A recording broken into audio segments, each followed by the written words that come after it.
Hey guys, this is Comic TV. Today we're bringing you the Elseworlds crossover. I'm your host Lasso. This is my partner JB. Hey guys. So, first episode of the crossover, what you think?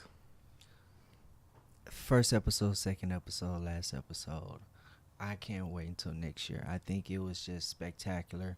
I feel like it was a triumph for DC. I feel like it was a triumph for comic book fans and just fans of the series, fans of the whole genre. Everything about it was amazing. I 100% agree. I really dug, seeing Oliver in a different, um, field. You know what I mean? Like he was being funny. We're not used to seeing Oliver like that. We're used to seeing the serious Oliver from Arrow. Right. So I thought that was great. The biggest thing to me was having the Smallville intro. Like that, I watched Smallville since I can remember. So Mm-hmm. that was great. You know what I Mm-hmm. mean? It would be nice, if they would have done something else with it. You know what I mean? Um, maybe bring in some other. Like I was thinking they should have used the original actor, Superman actor Tom Welling. I think he would have really brought a unique feel, a unique touch to the playground of the crossover, if you will. But going back to what you were saying, when they jumped into the port or whatever, and you heard that somebody say, that it was like a nostalgia effect Right. that came with that, and them being switched up. I loved it. I loved it. I love when they was telling Iris like, no, I'm Barry. Right. That That's was pretty Oliver. funny. Yeah. No, it was And he great. was like, I woke up next to her. And he was like, what? Then Barry got serious. Then he was like, you woke up next to my wife. He's like, we got to fix this. Yeah. No, it was great. Mm-hmm. The other thing was, Amazo. I mean, he is what it was. It was. They try to figure out a way to make the fight difficult with including Superman and Supergirl. Mm-hmm. I thought it was great to have Superman. I'm just not excited about them consistently putting him down to make Kara look better. I get why they did it a couple of times, during season 1 and whatnot, or season 2, I think is when he came out. But I didn't think that you have to continue to do it. But we'll touch more on that later. Well, this is the year of the woman, so and That then she has her own show as opposed to when Superman had his own that's show. true. So now they're just basically giving her the ball, letting her run with it, and I think the fans are getting behind it. But I totally agree. You shouldn't just bring Superman down continuously. But Right? Yeah. because he is Superman. Right. you know, Exactly. because of Come the on. character, you shouldn't Right. continuously do it. So I mean, it was okay though. It wasn't too bad. And then we get that they're going to Gotham next. Well, that's episode 2, right? Right. Oh yes, I think the whole where's Bruce Wayne? Bruce Wayne is a myth. He's been gone for what, So 3 years, and all the Easter eggs, how they were in Chicago or certain parts of Chicago in the TV series you were able to see in the Nolan films, like particular buildings and stuff like that. Right. And I thought that was very interesting. Yeah. and what I really liked was that when the cop called in and he was like, we need backup for the Green Arrow. We're on Nolan and Burton Street. It was a little, nod to Christopher Nolan and Tim Mm-hmm. Burton. Mm-hmm. I thought that was great. Speaking of this, what was your opinion on Kate Kane? I think it was refreshing. And I think it was the right move to do. And the reason why is because you have Gotham. And the story of Gotham is building up to when little Bruce becomes big Bruce, and then Bruce Wayne, the man, becomes Batman. So if they were to throw Batman into the crossover and it not been the Batman in the movies, that Ben Affleck, Mm-hmm. I think it would have been a disappointment. I think it would have been a disappointment for what they were trying to do and trying to bring in the product they was trying to give out. Having Batwoman there was amazing because Bruce Wayne isn't really there. Right. If you're following the Gotham, if you watch Gotham, Bruce Wayne's still a child, but they say Bruce has been gone for 3 years. So it doesn't have any association with it because he's already there Yeah. as an adult. Plus, this is a separate universe. But Mm-hmm. yeah, no, I agree. I think they need to do a better job of getting their lower end um, characters to show more. And we've seen Bruce for the last, however many years, and we recently got him, and it's like we can live without him for now. They can introduce him like nothing, and they don't have to really explain anything. As far as Batwoman, I thought it was great that they that they introduced her. Mm-hmm. I wasn't the biggest fan of her growing up, but mainly because I didn't really read too many of her comics. But Ruby Rose just seems like a great actress for this, and man, the costume it was so great. It was authentic. Um, right, It goes back to if you're a comic book fan and you would immediately recognize the costume as soon as she right, put it on. and I like the idea of her having different hair than the hair with the But if you're costume. X-ray vision, if you have X-ray vision, it doesn't really Yeah, matter. Kara seemed. She ruined it. Yeah.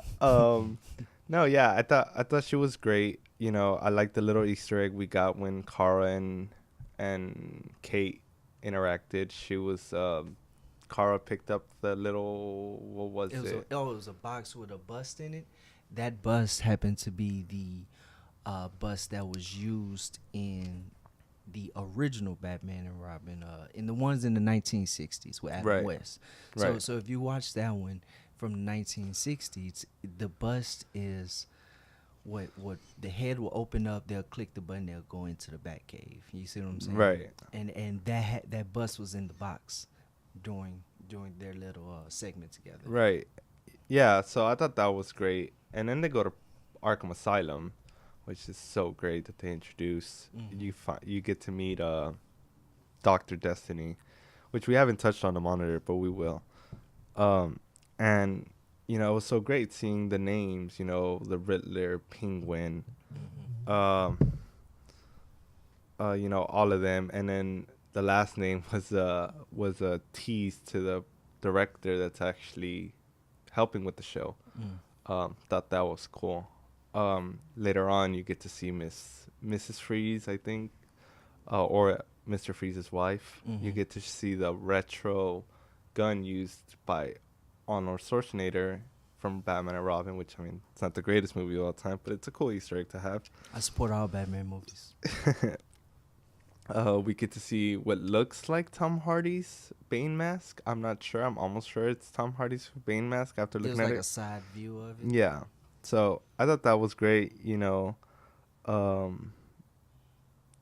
Then they go try to, they get all the information they need. They go and they talk to the monitor, and you get to see throughout the whole episode, you get to see, the original Flash come out and try, whatever, and then you finally see him out, which I thought that was great.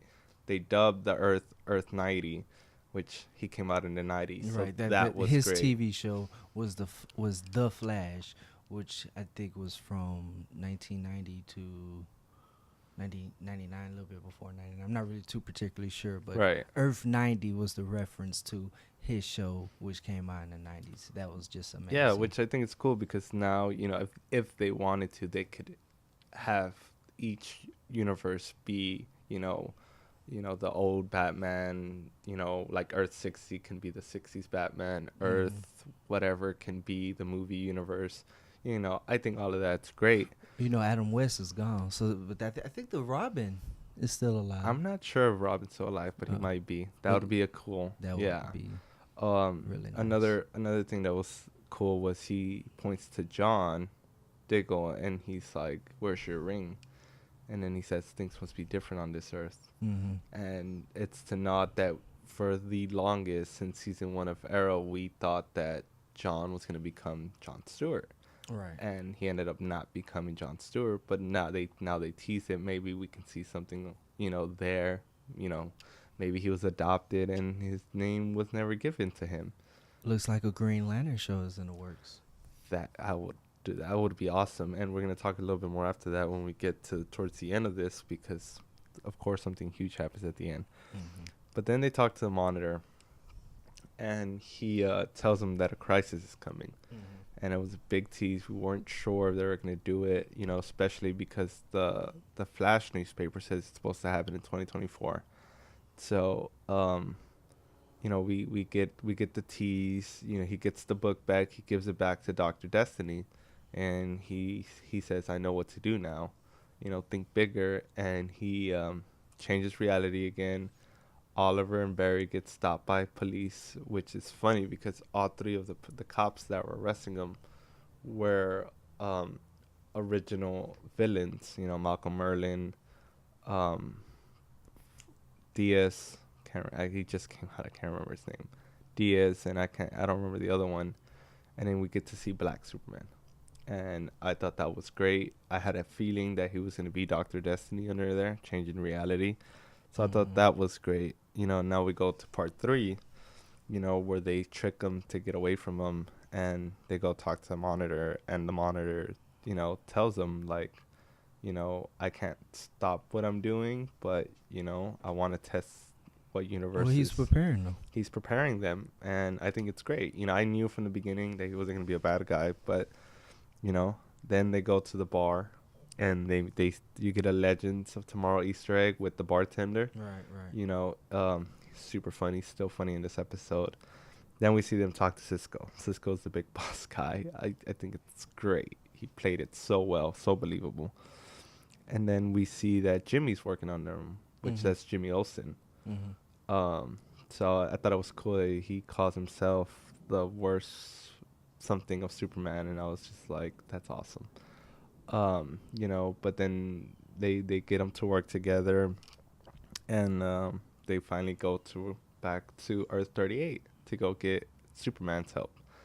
One other thing that I thought was cool, because I know they haven't mentioned it, was that we got to see Alex, which is Alex's Kara's stepsister, you know, from Earth 38, but we saw her in Earth 1, so that means that there's an Alex on Earth 1. Right. You know what I mean? So I was kind of hoping that we would get a tease to Power Girl, which is another Earth Supergirl. We didn't. Right, it's Carol, but from a different Earth. Right. So I would have loved to seen that. But then, you know, they get Superman, they get the book back, which I thought it was a little too easy. You know, I do like the fact that they referred it to the Fortress of Solitude, but it's really the Time Vault. It's funny. But they get the book back, you know, and then you get to see Superman fight himself, which I thought was great. Could have lasted a little bit longer. You know what I mean? Agree. But I did like the one point when the Black Superman was like, he basically said, "How does it feel to be the villain?" And then the camera cuts to him, and he has his look like Yeah. I can't believe I'm the villain, like, you know. Yeah, and it was so cool because that whatever lady was like Bizarro, you know? It was another cool Easter egg. We've gotten so many Easter eggs in this episode. I mean, the whole crossover is just full of them. Yeah. So then, you know, they find a way to, you know, Oliver, not Oliver, Clark gets the vision, you know, when he's fixing everything and he turns Oliver back to Arrow and Flash back to Flash. He gets the vision of Flash running around, burning himself. And Supergirl flying and she dying. And they basically vanish. Yeah, which is, which is similar to, again, the Crisis. It's just they continuously tease it. And then, you know, Oliver bargains with the Monitor, which they didn't reveal what it was, but I think it might be his life for their life. But I don't know. I don't think the Monitor would see his life worth 2. Right. So I wonder what else there's there, or if he just agreed to help, you know. It's very curious to see how they're going to do that, you know. And then they fixed everything, and, you know, we get Barry and Oliver at the bar, which I think we've gotten it in two crossovers. I think they just hang out, just them two. You know, they reflect on what's happened, and you get the Batwoman call. And she says that Dr. Destiny made a new friend, which we all know is Psycho Pirate. And Psycho Pirate plays a big role on Crisis on Infinite Earths. Right. And then we get the tease for next year. Right. And the interesting part about that tease was that they said, you know, they said fall of 2019. But if they were going live with it, real time, Mm. it would be 2024, right? Right. But what I'm saying with that is that they usually air the crossovers in the winter. Mm-hmm. So the fact that they said the fall makes me wonder if they're gonna do maybe a half a season instead of just doing 3 episodes, half a season. Oh, half a season for Yeah, the crossover. yeah, because I think this is crossover is huge. Like they have to go all out. They can't just just nip at it and Mhm. like kind of the way they did Flashpoint. I feel like they kind of just got the name. They didn't really do too many things with it, but I think they could do better with Crisis on Infinite Earths because I think Warner Brothers believes in these shows now. You know what I mean? They're Oh yeah, putting Warner Bros. Is definitely behind him at yeah, this point. at this point they're so behind them. So if they can do, half a season, you introduce Batman, you introduce Lantern, maybe you get to see Wonder Woman, seeing all those great things because that crossover is so great. And if, for the people that don't know, the Anti-Monitor wants to destroy the Earths, all the universes, and, by the end of the crossover, there's only 5 universes and they all merge Mm-hmm. and they can easily do that to kind of merge Earth 38 with Earth 1 so that Kara doesn't, you can see her more often Mm-hmm. and blah blah blah. So I'll be very curious to see as what they do with it. Maybe we get we see Michael, I forget how to say his last name, but Michael, the dude that played Lex Luthor in Smallville. Oh, okay. I think that like he was one of the best Lex Luthors ever. So hopefully we get to see him. But yeah, no, it's gonna be great. Hopefully this crossover is really good. Michael Rosenbaum. Yeah. Mm-hmm. He was in Smallville. Mhm. So it'll be definitely cool to see all those characters, and especially Smallville characters, because they introduced so many. They introduced Cyborg. They have their own Arrow, Right. Aquaman, Mira, I should say, Doomsday. They might be Doomsday, able to do something with that. Zod. Mm-hmm. All of those characters, all of that would be great. Um, I don't know who would play Batman. I don't know if it would be Ben Affleck. That would be cool. That would be amazing. That would be 'Cause amazing. now you're bringing the movie Well, world him, into him, or Christian Bale. Christian Bale, which I know Christian Bale wouldn't do it. Oh my God! But if you're listening, Christian Bale, please do it. Yeah, please do it. And come back to the regular movies. Yeah. So, yeah, that would be awesome. And I don't know. We'll have to wait and see until they release more news. I did hear that they were probably gonna do a Batwoman show, so that's gonna be good. We'll see how that goes. But Was that a rumor or is that confirmed? I think it's a rumor as of now. But usually when they introduce a character, they get their own show. So it's like, Well, that would be amazing. I think a Batwoman yeah, in and itself is amazing, but to have their own show, yeah, because then you got Arrow, Flash, Supergirl, and then Batwoman. yeah, Like, come on, right. who And wouldn't love that? And the only thing that was missing from this year's compared to others was Kara. I mean, not Kara. Legends of Tomorrow not being there. I don't think it affected it as much. I think it would have been overcrowded if they would have been there. This was more grounded, even though it was crazy. It was still a little bit more grounded than your typical crossover. I think it dealt with your major shows because Legends of Tomorrow is more of a group deal as opposed to Flash, Supergirl, and Arrow, which are single individual people. Right. And they do a lot of time traveling, so it would make sense for them not to be there. You know what I mean? So I don't think it hurt to show the crossover this year. But how so what do you rate this crossover over the other ones? You're only as great as your last show or your last work or your last product. I think this is the best thing they've done so far.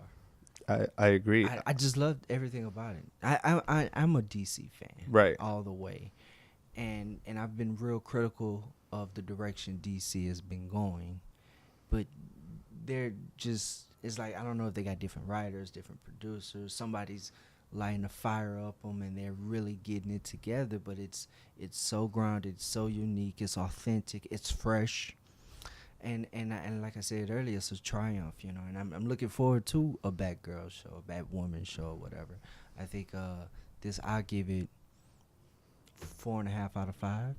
I just give it the whole 5. I agree. You know. I think for sure 4 out of 5.